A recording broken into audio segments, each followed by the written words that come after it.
Bismillahirrahmanirrahim. Assalamu alaikum dear students. I am Mohsin Munawwar, your biology teacher for NMD CAT session. आज हम lecture number 9 discuss करेंगे जो कि cell structure and function से related है। तो लेक्चर के लिए चलते हैं बोर्ड की तरफ।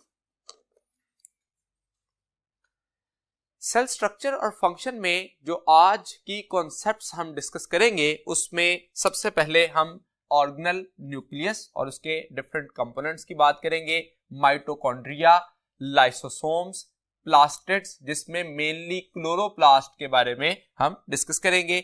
Next one should be vacuoles और उसके बाद हम प्रोकैरियोटिक और यूकैरियोटिक सेल का कंपैरिजन देखेंगे। तो चंद एक ऑर्गेनल्स जो कि सेल में मौजूद होते हैं और उसके बाद प्रोकैरियोटिक और यूकैरियोटिक सेल का कंपैरिजन आज के हमारे लेक्चर का हिस्सा होगा। तो स्टार्ट करते हैं हम न्यूक्लियस से। न्यूक्लियस जो है वो एक सेल का मेन ऑर्गेनल कंसिडर किया जाता है जो कि तमाम मेटाबॉलिक एक्टिविटीज के लिए पर्टिकुलरली हेरिडिटरी मटेरियल रखता है जो कि अपना फंक्शन परफॉर्म कर रहा होता है और जनरेशन आफ्टर जनरेशन इस हेरिडिटरी मटेरियल को नेक्स्ट जनरेशन में ट्रांसफर किया जाता है।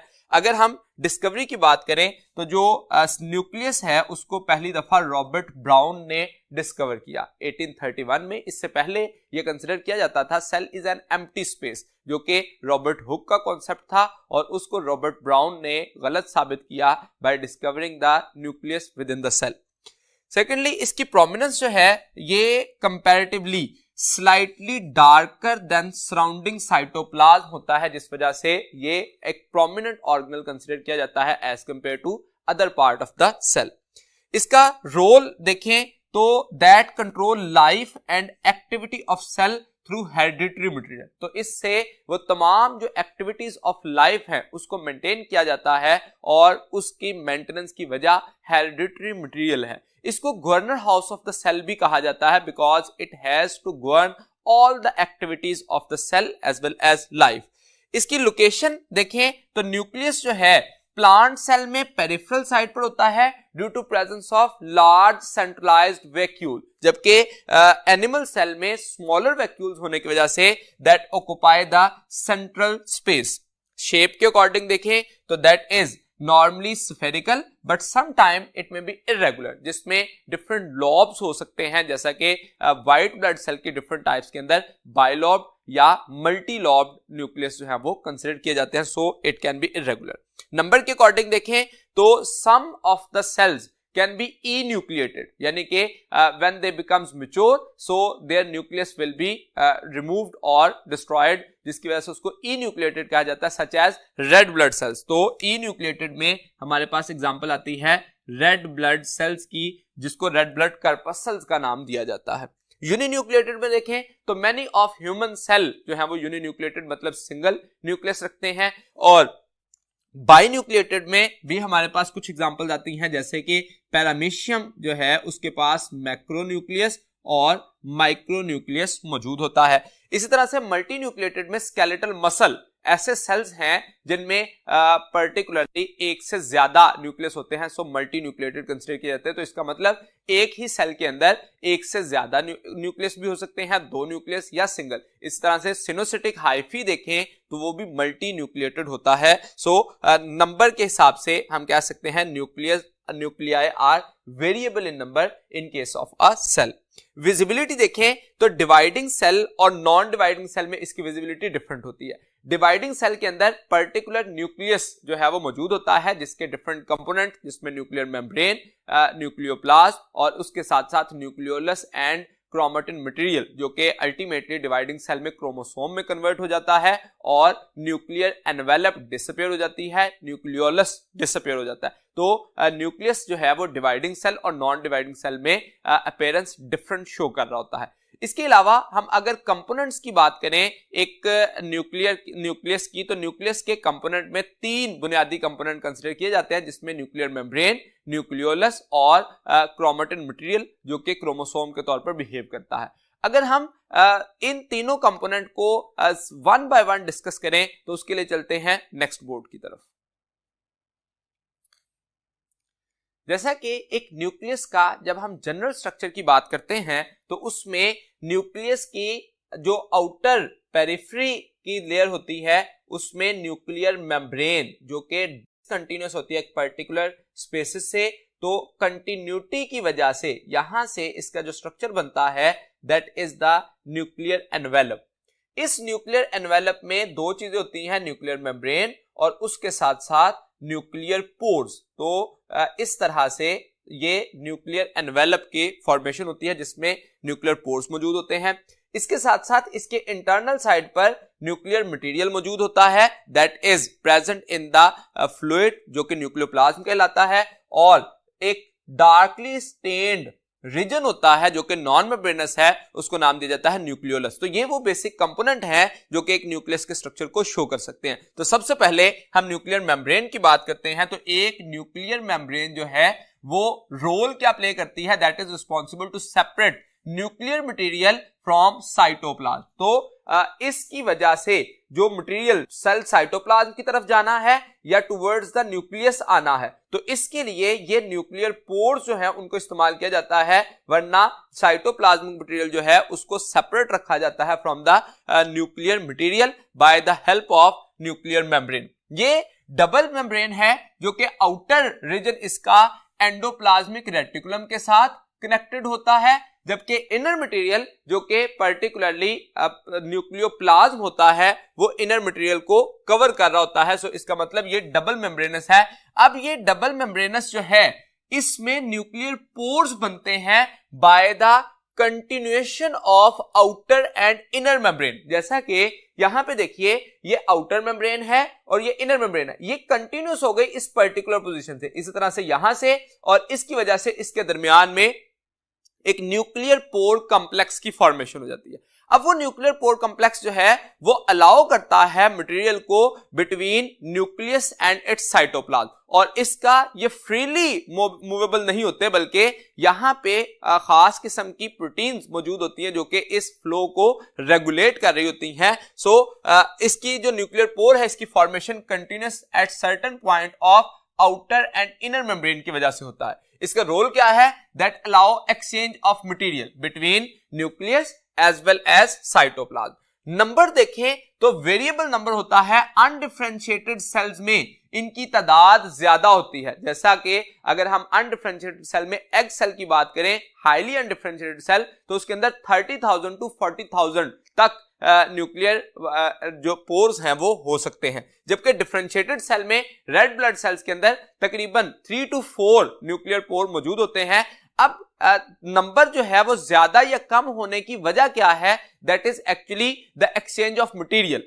जो अनडिफरेंशिएटेड सेल है उसके अंदर मैक्सिमम प्रोडक्शन हो रही है न्यूक्लियस के अंदर, जो कि टुवर्ड्स द साइटोप्लाज्म भेजी जाएगी, तो इसका मतलब न्यूक्लियर पोर्स ज्यादा होंगे। डिफरेंशिएटेड सेल्स के अंदर मिनिमम प्रोसेस हो रहा है, इसलिए न्यूक्लियर पोर की तादाद कम होगी। तो इसका मतलब मेटाबॉलिक एक्टिविटीज पे बुनियादी तौर पर डिपेंड करेगा कि either number of the nuclear pore should be higher और लेसर। तो अनडिफरेंशिएटेड या डिफरेंशिएटेड सेल में ये वेरी करेंगे। दूसरा जो कंपोनेंट हम देखते हैं दैट इज न्यूक्लियोलस। न्यूक्लियोलस जो है ये डार्कली स्टेन्ड रीजन होता है विद इन द न्यूक्लियस। तो ये जो डार्कली स्टेन्ड रीजन बना उसको हम नाम देते हैं न्यूक्लियोलस। सो विजिबिलिटी के हिसाब से darkly stained body within the nucleus in non dividing cell, dividing cell में ये डिसअपीयर हो जाता है। नंबर देखें तो दैट मे बी वेरिएबल 1 और मोर इन नंबर। कंपोजिशन में ये इसके कंपोनेंट देखें तो इसके दो हिस्से होते हैं, एक होता है इसका पेरिफेरल पार्ट। फॉर एग्जांपल यूं अगर हम शो करें तो पेरिफेरल पार्ट जो है वो ग्रेन्यूल लाइक अपीयरेंस दे रहा होता है, जो कि दानेदार हिस्सा होगा, जो कि पेरिफेरल ग्रेन्यूलर होता है, जबकि इंटरनल जो है वो फाइब्रिलर रीजन होता है जिसको सेंट्रल फाइब्रिलर का नाम देते हैं। तो इस तरह से हमें अगर अल्ट्रा स्ट्रक्चर देखें तो इस तरह से अपीयर हो रहा होता है। अब जो ग्रेन्युलर है हिस्सा वो प्रिकर्सर्स ऑफ राइबोसोम है, जबकि इंटरनल जो कि फाइब्रिलर रीजन होता है वो खास तौर पर फिब्रिलर रीजन इसका जो है वो क्या कहला रहा होता है, राइबोसोमल आरएनए। तो ये कंपोनेंट्स कंसीडर किए जाते हैं। इसका रोल क्या है, ये synthesis of ribosomal RNA and assembly of ribosome के लिए रिस्पॉन्सिबल होता है, इसीलिए इसको हम फैक्ट्री फॉर राइबोसोम सिंथेसिस कहते हैं, जो कि बाद में ट्रांसपोर्ट की जाएंगी towards the cytoplasm for the process of translation. तो ये सिंथेसिस ऑफ राइबोसोमल आरएनए और असेंबली ऑफ राइबोसोम में इन्वॉल्व होता है। तो that was about the nucleolus. Third component देखें तो क्रोमोसोम, जो कि न्यूक्लियस में तो क्रोमेटिन की सूरत में मौजूद होता है, लेकिन जब सेल डिवाइडिंग स्टेज में होता है तो इसको क्रोमोसोम का नाम दिया जाता है। अगर हम बाय डेफिनेशन देखें तो क्रोमोसोम एक थ्रेड लाइक स्ट्रक्चर है that appears inside the nucleus in non dividing cell. अब अगर इस बात को हम थोड़ा सा डायग्रामेटिक इलैबोरेट करें तो डिवाइडिंग सेल के अंदर ये नेटवर्क ऑफ जेनेटिक मटेरियल होता है जिसको नाम दिया जाता है क्रोमेटिन। जैसे ही सेल नॉन डिवाइडिंग स्टेज से कन्वर्ट होता है डिवाइडिंग स्टेज में, तो डिवाइडिंग स्टेज में आके ये कंडेंस करता है और इसकी वजह से बन जाता है क्रोमोसोम, जो कि थ्रेड लाइक स्ट्रक्चर है। और ये जो क्रोमोसोम है ये इसकी कंडेंसेशन से बनेगा, और जैसे ही सेल डिवाइडिंग स्टेज से नॉन डिवाइडिंग स्टेज में आएगा तो ये प्रोसेस दोबारा से डी कंडेंसेशन के जरिए क्रोमेटिन में कन्वर्ट हो जाता है। अब ये एक क्रोमोसोम का जो स्ट्रक्चर है ये डुप्लीकेटेड क्रोमोसोम कंसीडर किया जाता है। जब ये डिवाइडिंग स्टेज में आता है तो पहले इसको एम फेज में जाना होता है। एम फेज में जब जाएगा तो उसकी वजह से इसकी कन्वर्जन किसमें होगी, सिंगल क्रोमेटिड में, जो कि बुनियादी तौर पर एक क्रोमेटिड होता है that act like a chromosome. और जब इसने दोबारा से एम फेज से सेल साइकिल कंप्लीट करेगा, इंटरफेज में जाएगा, तो इंटरफेज में एस फेज में जाके ये दोबारा से अपने आप को डुप्लीकेटेड फॉर्म में कन्वर्ट करता है। तो ये बुनियादी तौर पर एक हम ब्रीफ डिस्क्रिप्शन देख सकते हैं कि एक क्रोमोसोम और क्रोमेटिन में डिफरेंस क्या होता है। तो हमारे पास यहां पे जो स्ट्रक्चर हम डिस्कस कर रहे हैं that is about the chromosome. Chromosome का स्ट्रक्चर कैसा है और ये रोल क्या प्ले करता है, ये जानने के लिए चलते हैं नेक्स्ट बोर्ड की तरफ। एक क्रोमोसोम जो है वो अगर हम स्टेनिंग की बेस पर देखें तो क्रोमोसोम जो है ये स्टेन्ड होता है with basic dye due to presence of chromatin. इस क्रोमोसोम को क्रोमोसोम इसलिए कहा जाता है, chroma mean coloured and soma mean body, मतलब ये एक कलर्ड बॉडी है जो कि विद इन द न्यूक्लियस बकायदा जो है वो डार्कली स्टेन होती है, lesser than the nucleus but it is darkly stain. इसका जो पार्ट्स है क्रोमोसोम के, उसमें दो मेन क्रोमोसोम के पार्ट होते हैं। First one is chromatid and centromere. अगर हम एक जनरलाइज्ड क्रोमोसोम देखें तो उस क्रोमोसोम में दो हिस्से होते हैं, primary constriction and secondary constriction. Primary constriction को ही हम दूसरा नाम सेंट्रोमेयर भी देते हैं, और ये हिस्सा जो है पर्टिकुलर प्रोटीन्स रखता है जिसको हम नाम देते हैं काइनेटोकोर प्रोटीन्स, और इस वजह से यहां पे स्पिंडल फाइबर्स की अटैचमेंट हो रही होती है। जबकि सेकेंडरी कंस्ट्रक्शन जो है ये न्यूक्लियोलस ऑर्गेनाइजर के तौर पर काम करता है। तो that is actually nucleolus organiser.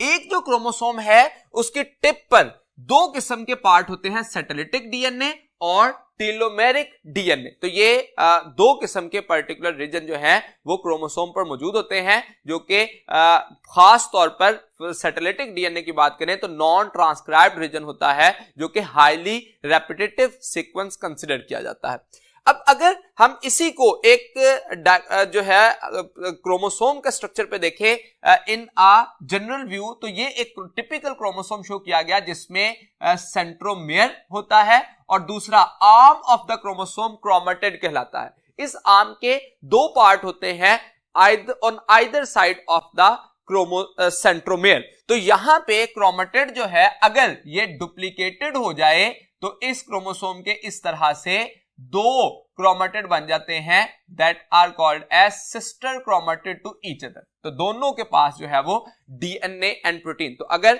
Bye component देखें तो क्रोमेटिड एंड सेंट्रोमेयर दो कंपोनेंट हैं, लेकिन बाय कंपोजिशन बात करें तो क्रोमोसोम जो है उसमें दो बेसिक कंपोनेंट्स होते हैं। First one is DNA and second is protein. और इन केस ऑफ क्रोमोसोम जो प्रोटीन्स होती हैं वो स्पेशल काइंड्स ऑफ प्रोटीन होते हैं जिनको हिस्टोन प्रोटीन्स कहा जाता है, that contain positively charged amino acids. तो इसका मतलब इसमें डीएनए एंड प्रोटीन जो है वो बाय कंपोजिशन एग्जिस्ट करते हैं। रोल की बात करें तो that contain all necessary information to control the activities, और वो एक्टिविटीज क्रोमोसोम में जो है वो लोकेटेड होती हैं on the in the form of gene. तो एक जीन जो है वो एक स्मॉलेस्ट रीजन होता है, सीक्वेंस ऑफ न्यूक्लियोटाइड होता है that can be transcribed and translated, और वही इंफॉर्मेशन जो है वो सेल के बाकी फंक्शंस को परफॉर्म करने के लिए इस्तेमाल होती है by the formation of proteins, और इसलिए हम कहते हैं that contain all necessary information. Number की बात करें तो एक जो इंडिविजुअल है सेम स्पीशीज का, उसके अंदर नंबर ऑफ क्रोमोसोम सेम रहते हैं in general condition. For example human cell की बात करें तो जितने भी डिप्लॉयड सेल है ह्यूमन में दैट कंटेन 46 क्रोमोसोम, और हैप्लॉयड सेल जैसे कि स्पर्म्स हैं दैट कंटेन 23 क्रोमोसोम। तो कंप्लीट जो स्पीशी है उसमें नॉर्मल ह्यूमन बीइंग के अंदर 46 क्रोमोसोम होंगे। इसी तरह से चिंपैंजी की बात करें तो उसमें 48 क्रोमोसोम्स होते हैं इन डिप्लॉयड कंडीशन। हनी बी के केस में 32 क्रोमोसोम्स होते हैं, फ्रॉग में 26। तो individual of the all individual of the species will contain same number of chromosome. लेकिन यहां पे कुछ हमारे पास कंडीशंस आती हैं ऐसी कि जिसमें एक ही स्पीशीज के डिफरेंट इंडिविजुअल के अंदर नंबर ऑफ क्रोमोसोम डिफरेंट हो सकते हैं। जैसा कि हनी बी की एग्जांपल देखें तो उसमें मेल के केस में हैप्लॉइड मेल होते हैं इसलिए 16 क्रोमोसोम होते हैं, और फीमेल में डिप्लॉयड होने की वजह से 32 क्रोमोसोम्स मौजूद होते हैं। इसी तरह से राउंडवर्म की बात करें तो उसमें भी मेल के केस में 35 क्रोमोसोम जबकि फीमेल में 42 क्रोमोसोम्स होते हैं। तो देयर आर सम एक्सेप्शंस। इसी तरह से दूसरी बात देखें तो that varies in number from species to species. तो एक स्पीशीज जो है उसके अंदर जो नंबर ऑफ क्रोमोसोम है वो कांस्टेंट है और जनरेशन आफ्टर जनरेशन कांस्टेंट रहते हैं, और इसी तरह से दूसरी स्पीशीज में कांस्टेंट है। तो एक स्पीशीज के दूसरी से मैच नहीं करते नॉर्मली, लेकिन सम केसेस में ऐसा होता है। फॉर एग्जांपल हम अगर पोटैटो और चिंपैंजी दोनों के नंबर ऑफ क्रोमोसोम देखें तो that contain same number of chromosome that is 48। तो इसका मतलब सम एक्सेप्शंस यहां पे भी एग्जिस्ट करती हैं कि डिफरेंट स्पीशीज के जो इंडिविजुअल है उनमें सेम नंबर ऑफ क्रोमोसोम है। लेकिन इन जनरल रूल अगर हम देखें तो एक स्पीशीज के तमाम इंडिविजुअल में नंबर ऑफ क्रोमोसोम सेम रहेंगे और नंबर ऑफ क्रोमोसोम डिफर करेंगे फ्रॉम स्पीशीज टू स्पीशीज। इसी से रिलेटेड एक एमसीक्यू देखिए, animal and plant with same chromosome number are respectively. तो एनिमल और प्लांट की बात करनी है हमने जिसमें सेम नंबर ऑफ क्रोमोसोम है। अल्फा ऑप्शन देखिए पोटैटो एंड चिंपैंजी। तो ये बात ठीक लग रही है कि पोटैटो और चिंपैंजी में नंबर ऑफ क्रोमोसोम सेम होते हैं, लेकिन क्वेश्चन को जरा गौर से देखें तो उसमें कहा गया एनिमल एंड प्लांट और लास्ट पे वर्ड इस्तेमाल किया रिस्पेक्टिवली, यानी कि जिस तरतीब के साथ यहां पे ये लफ्ज दिए गए हैं उसी तरतीब में नाम होने चाहिए। तो animal should be chimpanzee and plant should be potato. तो ये ऑपोजिट लिख दिया गया है इसलिए रिस्पेक्टिवली तो ना हुआ, इसलिए इसको चूज नहीं कर सकते। बीटा ऑप्शन देखिए तो चिंपैंजी एंड पोटैटो। तो ये जो है वो ऐसी ऑप्शन है जो कि खास तौर पर हम कंसीडर कर सकते हैं क्योंकि एनिमल में चिंपैंजी है और पोटैटो जो है वो प्लांट है जिनमें नंबर ऑफ क्रोमोसोम सेम होते हैं कितने 48। सो अगर बाकी ऑप्शन देखें तो मैन एंड पोटैटो में नॉर्मल मैन के केस में 46 और पोटैटो में 48 है, और पोटैटो एंड मैन भी उसके ऑपोजिट वही बात है 46 और 48। इसमें 48 एंड 46 की सूरत में हम कंसिडर करेंगे। सो इस क्वेश्चन में राइट ऑप्शन होगा बीटा। क्रोमोसोम के स्ट्रक्चर के बाद सेकंड जो ऑर्गेनल हम डिस्कस करेंगे दैट इज माइटोकॉन्ड्रिया। तो माइटोकॉन्ड्रिया के बारे में जानने के लिए चलते हैं नेक्स्ट बोर्ड की तरफ। माइटोकॉन्ड्रिया एक ऐसा डबल मेम्ब्रेनस ऑर्गेनल है जो कि यूकैरियोटिक सेल में मौजूद होता है। तो all eukaryotic cell contain mitochondria, जबकि प्रोकैरियोटिक सेल में माइटोकॉन्ड्रिया मौजूद नहीं होता because prokaryotic cell have non membranous organelle but eukaryotic cell have non membranous, unimembranous as well as double membranous organelle. तो ये यूकैरियोटिक सेल में मौजूद होता है। That is power house of the cell. Why it is called as power house of the cell? Because it has capacity to manufacture and supply of energy to the cell. इसमें energy manufacture की जाती है और उसके साथ साथ supply की जाती है from one cell to another, इसलिए हम power house of the cell का नाम देते हैं। एटीपी की सूरत में खास तौर पर energy currency of the cell जो होती है वही यहाँ पे प्रोड्यूस हो रही होती है। मॉर्फोलॉजिकली देखें तो अगर कंपाउंड माइक्रोस्कोप का जो स्ट्रक्चर हमें नजर आता है उसमें ये वेरिएबल शेप के होते हैं, रॉड शेप भी हो सकते हैं, वेसिकल्स भी और फिलामेंट्स भी। इसकी नेमिंग जो है वो सबसे पहले इसको एल्टमैन ने बायोब्लास्ट का नाम दिया, जबकि बेंडा ने माइटोकॉन्ड्रिया का लफ्ज इस्तेमाल किया। अब माइटोकॉन्ड्रिया जो है वो प्लूरल के लिए लफ्ज इस्तेमाल किया जाता है, जबकि माइटोकॉन्ड्रियन सिंगल के लिए लफ्ज इस्तेमाल किया जाता है। इसका साइज देखें तो माइटोकॉन्ड्रिया जो है वो वेरिएबल साइज का होता है, that is 0.2 to 1 micrometre in diameter और लेंथ में 1 to 5 माइक्रोमीटर इन लेंथ ये हो सकता है। इसी तरह से इनका नंबर भी वेरी करता है सेल टू सेल, जैसे कि जो हाईली मेटाबॉलिक एक्टिव सेल्स हैं, फॉर एग्जांपल मसल सेल्स, उनके अंदर इनकी तादाद मैक्सिमम होती है। इसी तरह से प्लांट सेल के अंदर ये लेसर नंबर होते हैं और एनिमल सेल के अंदर इनकी तादाद ज्यादा होती है। तो साइज और नंबर के लिहाज से ये वेरिएबल है। जब हम एक टर्मिनोलॉजी देखते हैं chondriome, all the mitochondria of cell को कलेक्टिवली लफ्ज इस्तेमाल किया जाता है कॉन्ड्रियोन।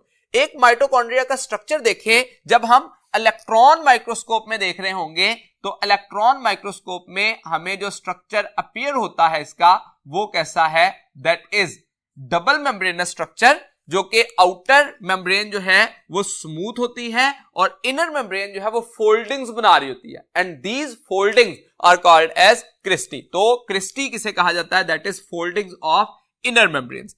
इस आउटर मेम्ब्रेन को अगर रिमूव कर दिया जाए तो ओनली इनर मेम्ब्रेन कंटेनिंग जो माइटोकॉन्ड्रिया है उसको नाम दिया जाता है मिटोप्लास्ट। तो ये स्ट्रक्चर जो है उसको नाम दिया जाता है। जबकि इसी के अंदर अगर हम इसके स्ट्रक्चर को जनरली ड्रॉ कर लें तो ये एक माइटोकॉन्ड्रिया का स्ट्रक्चर है जिसके आउटर मेम्ब्रेन स्मूथ है, जबकि इनर मेम्ब्रेन जो है वो डिफरेंट प्लेसेस से इस तरह से इन्वेजिनेट की होती है, इन फोल्डिंग्स बना रही होती है, जिसको नाम क्या देते हैं, क्रिस्टी। इन क्रिस्टी के सरफेस पर कुछ नोब लाइक पार्टिकल्स जिनको F1 पार्टिकल्स का नाम दिया जाता है, जो फंडामेंटल पार्टिकल्स कहलाते हैं, या इन्हीं को ऑक्सीसोम का नाम दिया जाता है। तो जो ऑक्सीसोम्स है these are called as F1 particle, जो कि नोब लाइक स्ट्रक्चर्स होते हैं at the surface of cristae, inner surface of cristae. तो क्रिस्टी का जो माइटोकॉन्ड्रियल मैट्रिक्स वाला पार्ट है, तो ये आउटर मेम्ब्रेन थी, ये इनर मेम्ब्रेन है, और इसमें ये हिस्सा कहला रहा है क्रिस्टी, और इस क्रिस्टी के साथ जो इनर सरफेस पर मौजूद है वो F1 पार्टिकल है, और जो फ्लूइड इनर मेम्ब्रेन में मौजूद होता है उसको नाम क्या दिया जाता है, माइटोकॉन्ड्रियल मैट्रिक्स। तो ये जो स्ट्रक्चर बना matrix, that is the fluid inside the inner membrane and that is called as mitochondrial matrix. इस माइटोकॉन्ड्रियल मैट्रिक्स के अंदर जो कंपोनेंट्स मौजूद होते हैं दैट कंटेन रेस्पिरेटरी एंजाइम्स, जो कि खास तौर पर क्रेब्स साइकिल के लिए रिस्पॉन्सिबल होते हैं। इसके अलावा आरएनए मौजूद होता है और डबल सर्कुलर डीएनए जो है वो एग्जिस्ट करता है, जबकि कुछ प्रोटीन्स भी मौजूद होती हैं। तो इसका मतलब जो डबल स्ट्रैंडेड सर्कुलर डीएनए मौजूद है, इसके साथ साथ राइबोसोम्स मौजूद हैं। तो इस वजह से ये सेल्फ रेप्लिकेटिंग ऑर्गेनल के तौर पर काम करता है, that mitochondria can increase in number without division of the cell, इसलिए इसको सेल्फ रेप्लिकेटिंग ऑर्गेनल का नाम भी देते हैं। What about the functions of mitochondria? तो माइटोकॉन्ड्रिया जो है, क्योंकि इसमें इसको power house of the cell कहा जाता है, तो इसमें खास तौर पर जो सेलुलर रेस्पिरेशन के फेजेस हैं, जिसमें क्रेब्स साइकिल का प्रोसेस है, एरोबिक रेस्पिरेशन जिसमें इलेक्ट्रॉन ट्रांसपोर्ट चेन खास तौर पर कंसीडर की जाती है, और इसके अलावा फैटी एसिड मेटाबॉलिज्म का प्रोसेस जो है वो भी इसमें परफॉर्म किया जा रहा होता है। तो that was about the structure and function of the mitochondria. Remaining organelle को जानने के लिए चलते हैं नेक्स्ट बोर्ड की तरफ। नेक्स्ट पार्ट जो कि ऑर्गेनल हम डिस्कस करेंगे दैट विल बी लाइसोसोम्स। तो लाइसोसोम्स जो हैं वो एक्चुअली ऐसे ऑर्गेनल हैं, अगर हम लिटरल मीनिंग पे देखें तो that are actually splitting bodies. तो ये lyso mean splitting and soma mean bodies. ये ऐसे ऑर्गेनल हैं जो कि morphologically single membrane bounded sacs होती हैं, यानी कि एक मेम्ब्रेन बाउंडेड सैक है और इसके अंदर खास तौर पर एंजाइम्स मौजूद होते हैं जिसमें acid phosphatase and hydrolytic enzymes. इसको डिस्कवर और आइसोलेट जिस साइंटिस्ट ने किया दैट वाज डी डव, जिसने 1949 में इसको आइसोलेट किया फर्स्टली और इसको डिस्कवर किया। अकरेंस की बात करें तो that lysosomes are actually present in all eukaryotic cell except mammalian RBCs. तो अगर हम ये आरबीसीज कहें तो पर्टिकुलरली मेमेलियन आरबीसीज में ये एब्सेंट होते हैं। प्लांट सेल के अंदर जो सेंट्रल वैक्यूल है that can behave as a lysosome. Normally ये कंसीडर किया जाता है कि प्लांट सेल में लाइसोसोम नहीं होते, लेकिन लार्ज सेंट्रलाइज्ड वैक्यूल जो है वो एज अ लाइसोसोम बिहेव कर सकता है। बैक्टीरियल सेल में पेरीप्लाज्मिक स्पेस में बिहेव एज अ लाइसोसोम, जैसा कि बैक्टीरिया में भी नॉन मेम्ब्रेनस ऑर्गेनल होते हैं, मेम्ब्रेन बाउंडेड ऑर्गेनल नहीं होते, तो उनमें पेरीप्लाज्मिक स्पेस जो है वो एज अ लाइसोसोम बिहेव करती है। इन जनरल लाइसोसोम उसमें मौजूद नहीं होते।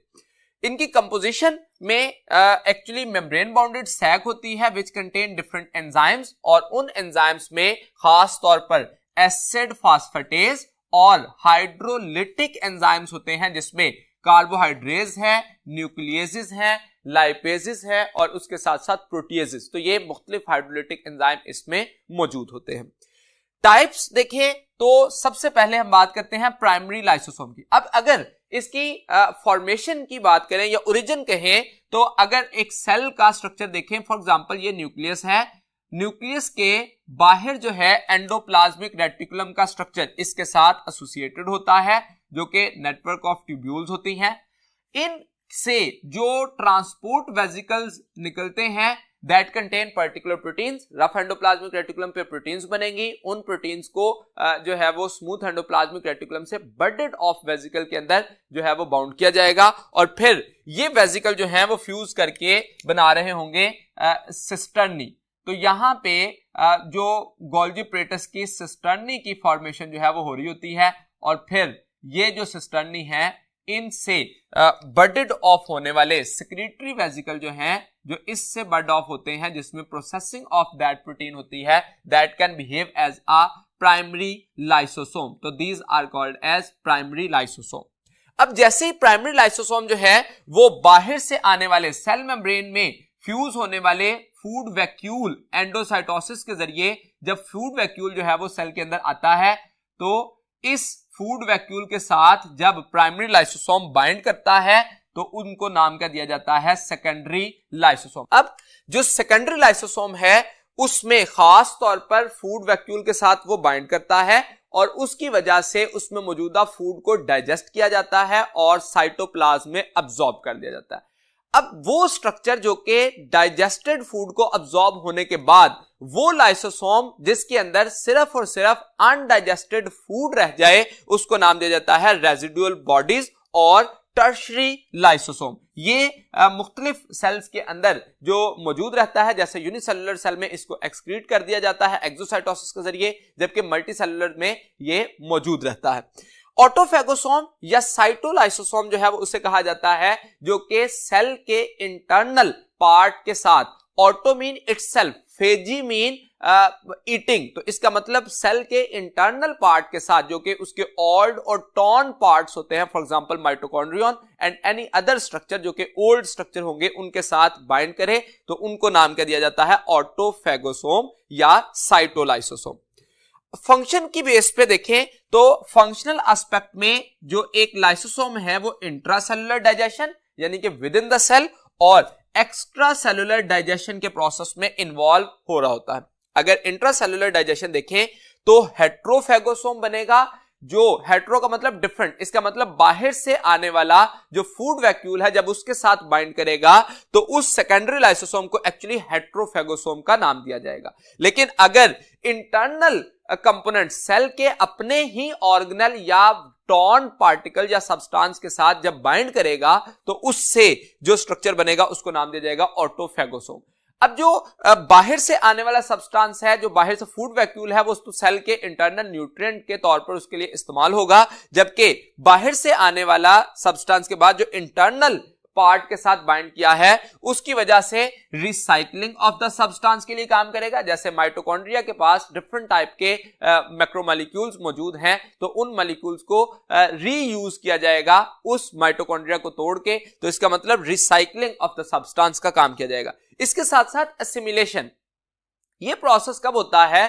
पर्टिकुलरली इन स्टारवेशन और नॉर्मल फिजियोलॉजिकल प्रोसेस में जो डैमेज्ड पार्ट्स होते हैं उनको ब्रेक डाउन किया जाता है और सम टाइम उनसे एनर्जी हासिल करने के लिए असिमिलेशन के प्रोसेस में भी ऑटोफेगोसोम की फॉर्मेशन होती है। एक्स्ट्रा सेलुलर डाइजेशन में देखें तो first of all autolysis. Autolysis का मतलब क्या है कि सेल जो है वो उसका लाइसोसोम बस्ट कर जाए और अपने ही सेल को डिग्रेड या डिस्ट्रक्ट करना शुरू कर दे, उसको नाम दिया जाता है ऑटोलाइसोसोम।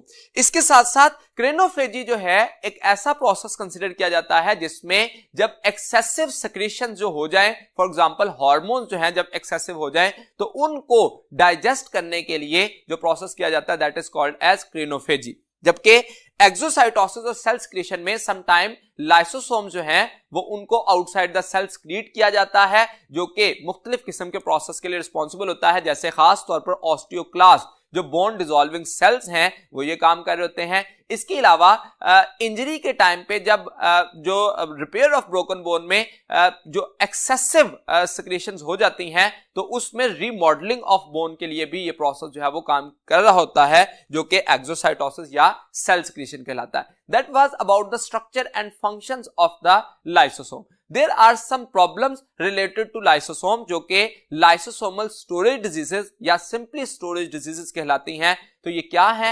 lysosomal storage diseases को जानने के लिए चलते हैं नेक्स्ट बोर्ड की तरफ। lysosomal storage diseases जो है उसमें हम कहते हैं कि इनकी नेचर क्या है? That is actually congenital diseases, मतलब बाय बर्थ डिजीजेस हैं। इनकी कॉज में रूट कॉज देखेंगे तो म्यूटेशन इन द डीएनए, जब क्योंकि लाइसोसोम के अंदर खास तौर पर मौजूद क्या होते हैं? Enzymes. Enzymes are naturally protein, और प्रोटीन जो है वो translation of the messenger RNA और messenger RNA transcription of the DNA की वजह से बन रहा होता है। तो इसका मतलब अल्टीमेटली रूट काज जो है वो डीएनए में जब म्यूटेशन आएगी तो आरएनए में प्रॉब्लम आ जाएगी और आरएनए में प्रॉब्लम की वजह से प्रोटीन डिफेक्टिव बनेगी। तो इसका मतलब जो रूट काज है वो म्यूटेशन है और उसकी वजह से सब्सिक्वेंट काज जो आएगी वो क्या होगी? डेफिशिएंसी ऑफ स्पेसिफिक एंजाइम, यानी कि वो एंजाइम प्रॉब्लम क्रिएट करेगा, यानी कि वो एंजाइम फंक्शनल नहीं होगा तो फंक्शनल एंजाइम की डेफिशिएंसी हो जाएगी। That will cause the immediate cause.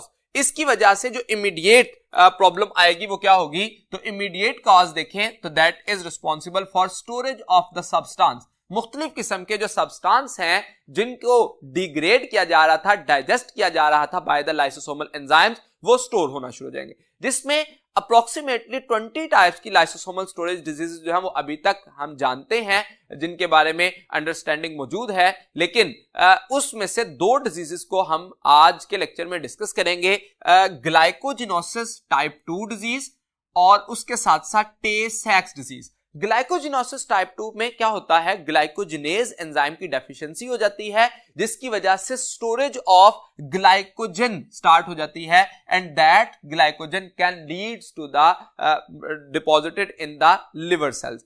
इसके मुकाबले में टे-सैक्स डिजीज जो है इसमें ऐसे एंजाइम्स की डेफिशिएंसी हो जाती है जो कि लिपिड कैटाबॉलिज्म में इन्वॉल्व होते हैं। सो लिपिड स्टोरेज होना शुरू हो जाती है पर्टिकुलरली इन ब्रेन सेल, और अगर इस प्रोसेस को जो है वो ज्यादा देर तक जो है वो प्रॉब्लम रहे तो ultimately that can cause mental retardation. So these 2 diseases can explain the severity of the lysosomal storage diseases। तो इससे हम ये बात समझ सकते हैं कि डेफिशिएंसी ऑफ एंजाइम की वजह से मुख्तलिफ किस्म की प्रॉब्लम्स आ सकती हैं। That was about lysosome. जो नेक्स्ट ऑर्गेनल हम डिस्कस करेंगे दैट इज वैक्यूल्स। वैक्यूल की अकरेंस देखें तो that is present in both plant cell and animal cell. ये स्ट्रक्चर भी सिंगल मेम्ब्रेन बाउंडेड होता है और मेम्ब्रेन ऑफ वैक्यूल को पर्टिकुलरली नाम दिया जाता है टोनोप्लास्ट, और इसी वजह से हम इसको कहते हैं that is responsible to maintain the tonicity of the cell, जो कि हम फंक्शन में देखेंगे। प्लांट दो किस्म के सेल्स के क्योंकि पास है ये, तो प्लांट वैक्यूल और एनिमल वैक्यूल में डिफरेंस क्या है? Plant vacuole number and arrangement के रेफरेंस से बात करें तो ये सिंगल होता है, लार्ज होता है और सेंट्रलाइज्ड होता है। इसी वजह से न्यूक्लियस को पुश किया जाता है और बाकी ऑर्गेनल को पुश किया जाता है टुवर्ड्स द पेरिफेरी। ओरिजिन में ये कोएलेसेंस ऑफ स्मॉलर वैक्यूल यानी कि फ्यूजन ऑफ स्मॉलर वैक्यूल से एक लार्जर वैक्यूल बनता है। इसका फंक्शन देखें तो that is responsible to expand the size of the cell without diluting its cell cytoplasm. ये एक बुनियादी फंक्शन है इसका। इसके अलावा ये मेजर कंट्रीब्यूटर है to provide the turgidity to the cell. Plant cell को खासतौर पर जो यंगर पार्ट्स होते हैं प्लांट के उनको टर्गर प्रेशर प्रोवाइड करने के लिए वैक्यूल जो है वो उसमें वाटर को स्टोर किया जाता है। तो इसका मतलब ये दो बुनियादी फंक्शन होंगे, एक तो ये size of the cell expand करेगा, इंक्रीज करेगा विदाउट डाइल्यूटिंग इट्स साइटोप्लाज्म, और दूसरे नंबर पर टर्जिडिटी को या टर्गर प्रेशर को भी मेंटेन करेगा। एनिमल वैक्यूल देखें तो इसके नंबर एंड अरेंजमेंट देखें तो ये नंबर में न्यूमरस होते हैं, साइज में स्मॉल होते हैं और अरेंजमेंट में स्कैटर्ड होते हैं। इनका फंक्शन देखें तो these are responsible for endocytosis and exocytosis. Endocytosis में फूड वैक्यूल की फॉर्मेशन होती है और एक्सोसाइटोसिस में फैगोसाइटोसिस और पिनोसाइटोसिस का प्रोसेस होता है, जिसको हम सेलुलर ड्रिंकिंग और सेलुलर ईटिंग का नाम देते हैं। तो एंडोसाइटोसिस एंड एक्सोसाइटोसिस दो मेन प्रोसेस जो है वो इसकी वजह से एनिमल वैक्यूल जो है वो परफॉर्म कर रहा होता है। That was about vacuole. जो नेक्स्ट ऑर्गेनल है क्लोरोप्लास्ट, इसको जानने के लिए चलते हैं नेक्स्ट बोर्ड की तरफ। Next chloroplast. क्लोरोप्लास्ट जो है ये एक ऐसा ऑर्गेनल है जो कि डबल मेम्ब्रेनस है और पर्टिकुलरली मौजूद होता है प्लांट सेल्स में। प्लांट सेल के केस में क्लोरोप्लास्ट जो है वो green parts of the plant में एग्जिस्ट करता है। Chloroplast is one of the type of plastids. Plastids में क्रोमोप्लास्ट, क्लोरोप्लास्ट और ल्यूकोप्लास्ट कंसीडर किए जाते हैं, जिसमें क्लोरोप्लास्ट जो है वो green parts of the plant में मौजूद होता है। Due to the presence of chlorophyll it appears green in colour. तो अगर हम एक क्लोरोप्लास्ट देखें तो मेम्ब्रेन बाउंडेड जो कि डबल मेम्ब्रेनस होता है। ये डायमीटर में 4 to 6 माइक्रोमीटर और नंबर में वेरिएबल हो सकता है on the type of the cell. Normally 20 to 100 chloroplast a particular mesophyll cell में मौजूद होते हैं। स्ट्रक्चर देखें तो कंपाउंड माइक्रोस्कोप में ये heterogeneous structure with granules appear होता है जो कि एम्बेडेड होते हैं मैट्रिक्स में, जबकि इलेक्ट्रॉन माइक्रोस्कोप में इसके 3 बेसिक कंपोनेंट जो है वो अपीयर होते हैं, जिसमें पर फर्स्ट जो है वो एनवेलप है, सेकंड स्ट्रोमा और third one will be the thylakoids. अब जो 3 मेन कंपोनेंट में एनवेलप है वो डबल मेम्ब्रेनस होता है, आउटर मेम्ब्रेन और इनर मेम्ब्रेन। इस जगह पे हम देख सकते हैं, अगर हम क्रॉस सेक्शन देखें तो आउटर मेम्ब्रेन और इनर मेम्ब्रेन होती है, दरमियान में इंटर मेम्ब्रेन स्पेस है और इनर मेम्ब्रेन में इंटरनल साइड पर फ्लूइड मौजूद होता है जिसको स्ट्रोमा का नाम दिया जाता है, that contain different enzymes, DNA and protein. तो इसके पास डीएनए होने की वजह से ये सेल्फ रेप्लिकेटिंग ऑर्गेनल के तौर पर भी काम करता है। तो अगर हम सेल के सेल्फ रेप्लिकेटिंग ऑर्गेनल कहें तो उसमें खास तौर पर माइटोकॉन्ड्रिया, क्लोरोप्लास्ट एंड न्यूक्लियस, जिनको सेमी ऑटोनोमस ऑर्गेनल का नाम भी दिया जाता है because they have capacity to produce their proteins. तो mitochondria and chloroplast semi autonomous कहलाते हैं। ये कुछ प्रोटीन्स बना सकते हैं और कुछ प्रोटीन्स के लिए डिपेंडेंट होते हैं on the nuclear genetic material. इनका जो डीएनए है वो स्मॉल सर्कुलर डीएनए होता है, ना कि लीनियर फॉर्म में। इसके पास कुछ एंजाइम्स मौजूद होते हैं, this are responsible for carbon dioxide fixation, जिसको हम डार्क रिएक्शन का नाम देते हैं या खास तौर पर केल्विन साइकिल या लाइट इंडिपेंडेंट रिएक्शन भी कहते हैं। तो फोटोसिंथेसिस का वो पार्ट जो कि कार्बन डाइऑक्साइड फिक्सेशन है वो स्ट्रोमा में हो रहा होता है। जबकि थैलाकॉइड मेम्ब्रेन देखें तो ये फ्लैटेंड वेसिकल्स होते हैं और ये फ्लैटेंड वेसिकल जब स्टैक बनते हैं तो that can considered as a granum. जब ये 50 और मोर थैलाकॉइड जो है वो आएंगी तो उसकी वजह से ग्रैनम की फॉर्मेशन होगी, तो that are called as pile of thylakoids. ये थैलाकॉइड जो है खास तौर पर अगर हम ये स्ट्रक्चर देखें एक थैलाकॉइड का, तो इसमें क्लोरोफिल मॉलिक्यूल एम्बेड किया होता है, जिसमें हेड अपर साइड पे और टेल जो है वो इसके अंदर एम्बेडेड होती है। हेड जो है इसमें लाइट को अब्सॉर्ब करने की कैपेसिटी होती है, तो क्लोरोफिल का मॉलिक्यूल इसमें एम्बेड होने की वजह से खास तौर पर ये ग्रीन इन कलर अपीयर होते हैं। अगर हम एक क्लोरोफिल का मॉलिक्यूल देखें तो वो सेम स्ट्रक्चरल एस्पेक्ट में देखा जाता है लाइक हीमोग्लोबिन। हीमोग्लोबिन के पास सेंट्रल एटम जो है वो आयरन होता है, जबकि क्लोरोफिल के पास सेंट्रल एटम मैग्नीशियम कंसीडर किया जाता है, so it has capacity to gather और कैप्चर द लाइट।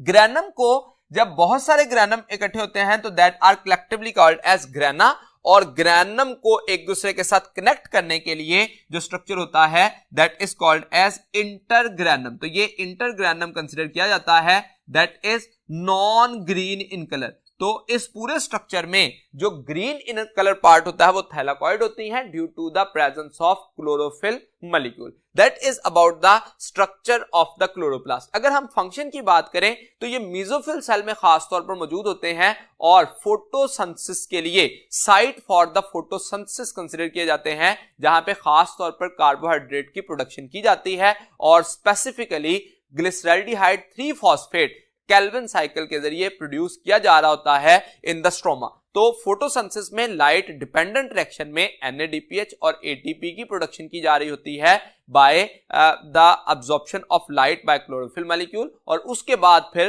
उस प्रोडक्ट ऑफ लाइट रिएक्शन को स्ट्रोमा में यूज करते हुए असिमिलेटिंग पावर और reducing power of the ATP and NADPH को यूज करते हुए हम पर्टिकुलरली प्लांट के केस में देखते हैं कि फोटोसिंथेसिस का प्रोसेस में डार्क रिएक्शन या लाइट इंडिपेंडेंट रिएक्शन जिसको कहा जाता है वो परफॉर्म हो रहा होता है। तो इन जनरल हम क्लोरोप्लास्ट का फंक्शन कह सकते हैं that is responsible for photosynthesis in case of plant cell, specifically in mesophyll cell. That was about chloroplast. Next comparison of prokaryotic and eukaryotic cell जानने के लिए चलते हैं next बोर्ड की तरफ। प्रोकैरियोटिक एंड यूकैरियोटिक सेल जो हैं खास तौर पर इन दोनों में डिफरेंस देखें तो डिफरेंट फीचर्स की बुनियाद पर हम इसको डिफरेंशिएट कर सकते हैं। सबसे पहले हम एक प्रोकैरियोटिक सेल और यूकैरियोटिक सेल को डिफरेंशिएट करें on the basis of nucleus. तो न्यूक्लियस जो है उसके डिफरेंट फीचर्स, कौन कौन से फीचर्स हम स्टडी कर सकते हैं। First of all nuclear membrane. तो in case of prokaryotic cell no nuclear membrane is present, जबकि यूकैरियोटिक सेल में न्यूक्लियर मेम्ब्रेन जो कि डबल मेम्ब्रेनस होती है वो मौजूद होती है in case of eukaryotic cell. DNA की बेस पे देखें तो according to the location of the DNA, nucleus prokaryotic में क्योंकि न्यूक्लियर मेम्ब्रेन नहीं है तो साइटोप्लाज्म के अंदर सबमर्ज्ड होता है, जबकि यूकैरियोटिक सेल में डीएनए जो है वो क्रोमेटिन की सूरत में न्यूक्लियस के अंदर मौजूद हो सकता है, सर्कुलर डीएनए माइटोकॉन्ड्रिया में या क्लोरोप्लास्ट में मौजूद हो सकता है। तो इसका मतलब वहां पे मेम्ब्रेन बाउंडेड ऑर्गेनेल में होगा और यहां पे submerged in cytoplasm in common देखा जाता है कि प्रोकैरियोटिक सेल में मौजूद होता है। स्ट्रक्चरल एस्पेक्ट से डीएनए देखें तो जो प्रोकैरियोटिक है वो सिंगल सर्कुलर डीएनए का मॉलिक्यूल होता है, जबकि यूकैरियोटिक सेल में लीनियर होता है और molecule of the DNA depend कर रहे होते हैं नंबर ऑफ द क्रोमोसोम पर। तो इसका मतलब ये हुआ कि उसमें मैनी डीएनए मॉलिक्यूल हो सकते हैं, जबकि यहां पे सिंगल सर्कुलर डीएनए का मॉलिक्यूल मौजूद होता है। हिस्टोन्स प्रोटीन की बेस पे देखें तो प्रोकैरियोटिक सेल में नो हिस्टोन प्रोटीन, जबकि यूकैरियोटिक सेल में हिस्टोन प्रोटीन मौजूद होती हैं जो कि क्रोमोसोम का स्ट्रक्चर जो है बना रही होती हैं। तो डीएनए प्लस प्रोटीन मौजूद होती हैं in case of chromosome of eukaryotic cell, जबकि प्रोकैरियोटिक सेल में हिस्टोन प्रोटीन्स नहीं होती। इसी वजह से हम कहते हैं कि प्रोकैरियोटिक सेल में नो डिस्क्रीट क्रोमोसोम, इसके पास वाजे क्रोमोसोम नहीं होता। ओकाज़की फ्रेगमेंट्स जो कि रेप्लिकेशन के दौरान में बनते हैं, तो प्रोकैरियोटिक सेल और यूकैरियोटिक सेल में देखें तो ओकाज़की फ्रेगमेंट यहां पे 1000 to 2000 न्यूक्लियोटाइड्स के होते हैं, जबकि यूकैरियोटिक सेल में इसी का साइज 100 to 200 न्यूक्लियोटाइड, मतलब कि हम कह सकते हैं eukaryotic cell can form smaller size Okazaki fragments as compare to the Okazaki fragments of prokaryotic cell. RNA polymerases की बात करें तो प्रोकैरियोटिक सेल में सिंगल आरएनए पॉलीमरेज होता है, जबकि यूकैरियोटिक सेल में 3 तरह के आरएनए पॉलीमरेज 1, आरएनए पॉलीमरेज 2 और 3 एग्जिस्ट करते हैं। ट्रांसक्रिप्शनल प्रोमोटर साइट की बात करें तो जीन का पर्टिकुलर रीजन पे प्रोमोटर साइट प्रोकैरियोटिक सेल और यूकैरियोटिक सेल में डिफरेंट होती है, that is at -35 and -10 position, जबकि यूकैरियोटिक सेल में वही प्रोमोटर रीजन जो है वो जैसे TATAAT और TAGACA का जो स्ट्रक्चर है वो खास तौर पर -75 और -25 पर एग्जिस्ट करता है यूकैरियोट में और -35 और -10 पे मौजूद होता है प्रोकैरियोटिक सेल में। पोस्ट ट्रांसक्रिप्शनल मॉडिफिकेशन की बात करें तो प्रोकैरियोटिक सेल में ये नहीं होती। उसकी वजह यह है कि ट्रांसक्रिप्शन होने के बाद नेसेंट आरएनए फौरन जो है वो रिलीज कर दिया जाता है in case of cytoplasm in prokaryotes, जबकि यूकैरियोट में वो न्यूक्लियस में बनता है और फिर उसको बाद ट्रांसफर किया जाता है टुवर्ड्स द साइटोप्लाज्म और प्रोटेक्शन की जाती है हेड और टेल के जरिए in case of eukaryotic cell, जिसको हम पोस्ट ट्रांसक्रिप्शनल मॉडिफिकेशन कहते हैं, that are called as capping and tailing. तो इसका मतलब यूकैरियोटिक सेल में ये एग्जिस्ट करती है।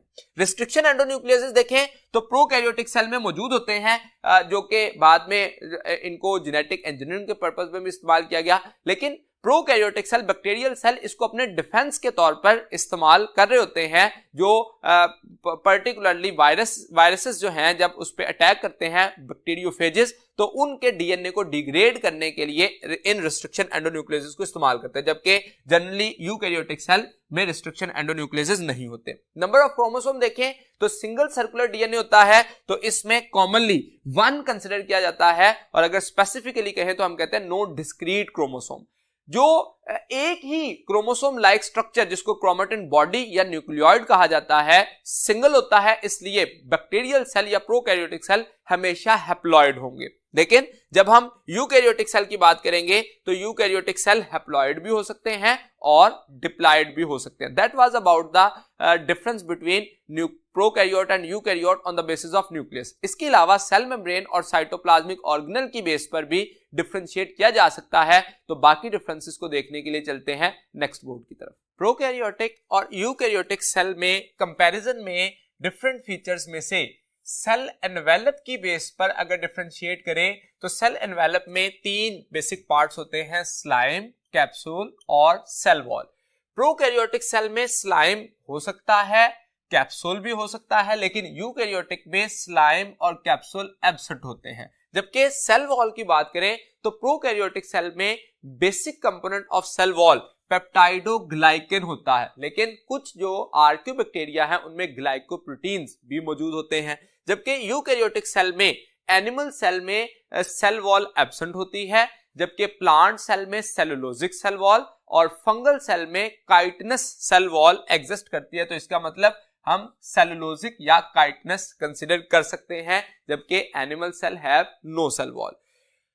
सेल ऑर्गेनल की बेस पर डिफरेंशिएट करें तो हम जानते हैं प्रोकैरियोटिक सेल या बैक्टीरियल सेल में मेम्ब्रेन बाउंडेड ऑर्गेनल एग्जिस्ट नहीं करते, जबकि यूकैरियोटिक सेल में नॉन मेम्ब्रेनस, यूनिमेम्ब्रेनस और डबल मेम्ब्रेनस ऑर्गेनल मौजूद होते हैं। तो इसका मतलब अगर हम मेम्ब्रेन बाउंडेड ऑर्गेनल पे कहें तो जो बैक्टीरियल सेल हैं उसमें ये नहीं होते, जबकि यूकैरियोटिक सेल में ये मौजूद होते हैं। सेल मेम्ब्रेन की बेस पर देखें तो prokaryotic cell membrane have no sterol, जबकि यूकैरियोटिक सेल में स्टीरोल मौजूद होता है, और इसके साथ साथ प्रोकैरियोटिक सेल की सेल मेम्ब्रेन इनवेजिनेट करती है टू फॉर्म द मीजोसोम, जबकि यूकैरियोटिक सेल में ऐसा स्ट्रक्चर नहीं बनता।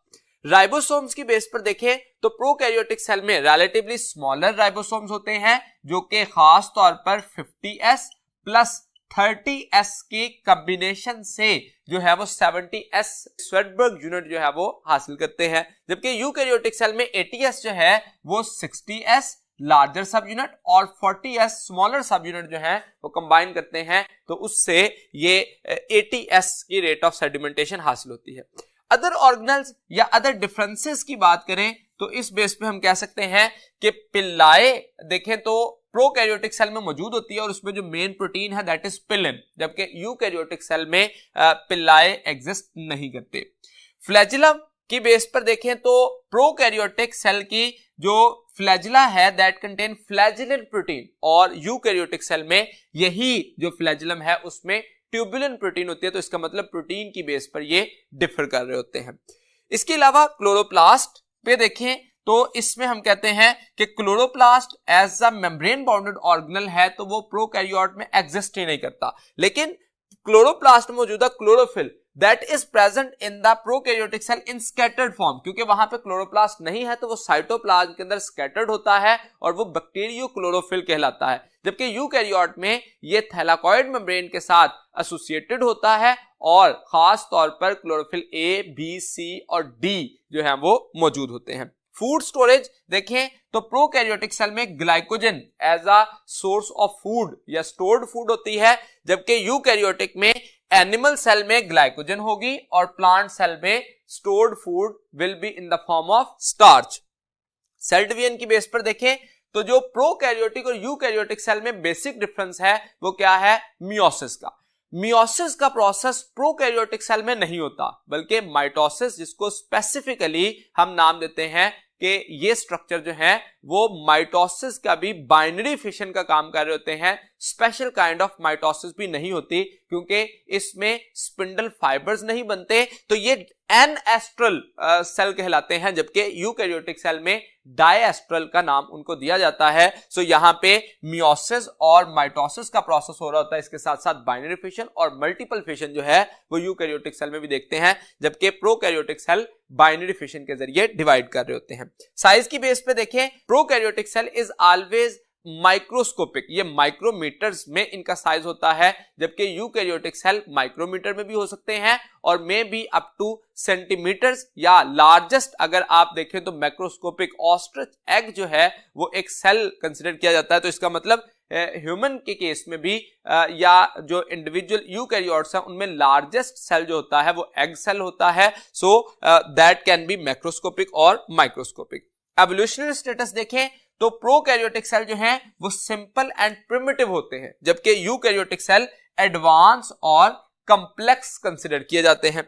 और लास्ट पे हम एग्जांपल की बात करें तो प्रोकैरियोटिक सेल दो तरह के होते हैं, जिसमें बैक्टीरिया और उसके साथ साथ साइनोबैक्टीरिया, जिसको ब्लू ग्रीन एल्गी भी कहा जाता है, और यूकैरियोटिक सेल में यूनिसेलुलर अमीबा से लेके कॉम्प्लेक्स मल्टीसेलुलर एनिमल्स या ह्यूमन तक हम एग्जांपल्स देखते हैं। यहां तक आज का लेक्चर कंप्लीट हुआ। उम्मीद है कि मैं अपनी बात आपको समझाने में कामयाब रहा। अगले लेक्चर तक के लिए दीजिए इजाजत। अल्लाह हाफिज।